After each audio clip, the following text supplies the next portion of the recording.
Alarms went off across global markets as Donald Trump dropped his tariff bombs. In India too, concerns skyrocketed and call for a retaliation grew loud.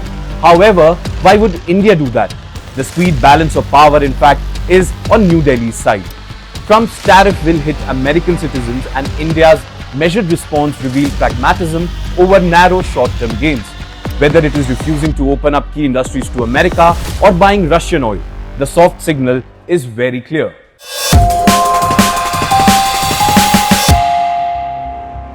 Trump's claims that India is buying massive amount of Russian oil and profiteering while disregarding the human cost of Ukraine conflict have been met with clarity and strength by India's Ministry of External Affairs. Indian officials have pointed out with both logic and data that Europe, widely perceived as the United States' closest bloc of allies, itself imposed more from Russia than India ever has.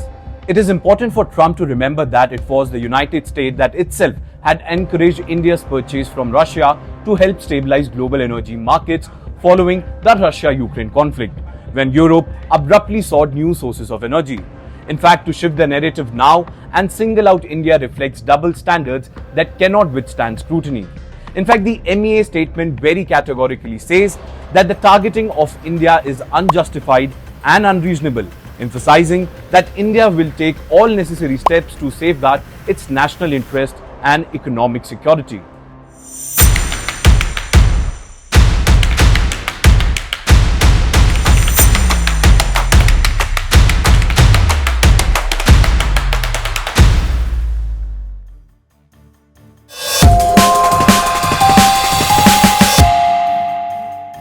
New Delhi's response is not mere rhetoric, it is also substantiative.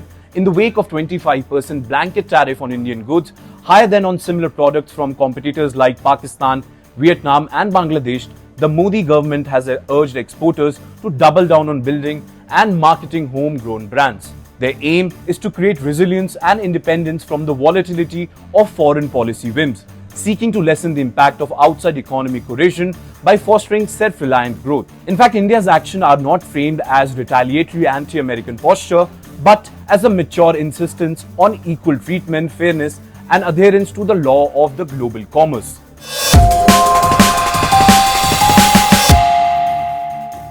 This is hardly the first time India has had to weather American crackdowns or stand up for its self-respect. Whether it was starting down the 7th Fleet to ultimately break one of America's key allies into two, or the more recent 2013 episode, when India decisively downgraded the immunity for the category of US diplomats and withdrew privileges from their family members.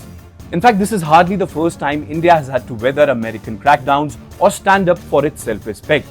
Whether it was tearing down the 7th Fleet to ultimately break one of America's two key allies into two, or more recently, the 2013 episode, when India decisively downgraded the immunity for the category of US diplomats and withdrew privileges from their family members. In fact, this measure was a direct fallout of the arrest and humiliating treatment of an Indian senior diplomat Divyanshi in New York, an incident that provoked anger across India. In an unprecedented reciprocal step, India revoked out-of-line privileges for US consular staff and their families, issuing new identification cards, restricting their immunity strictly to the level of afforded to Indian consular officials in the United States. In fact, American outrage could not mask the reality that India was standing up for the dignity of its officials and for the principles of reciprocal treatment between equals.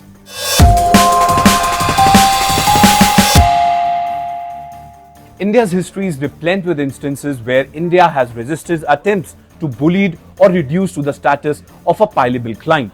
A renowned Indian historian summed up the current situation beautifully. He says that India's civilizational memory is far older and deeper than the fleeting tenures of political leaders elsewhere. Well, the answer is very clear. Remember, even during the Cold War, India refused to be drawn into the rigid camps, or in more recent memory, it resisted post-nuclear test sanctions, refusing to sign the Nuclear Non-Proliferation Treaty. India has made it unwaveringly clear it is ready to be a friend and partner, but never a vassal.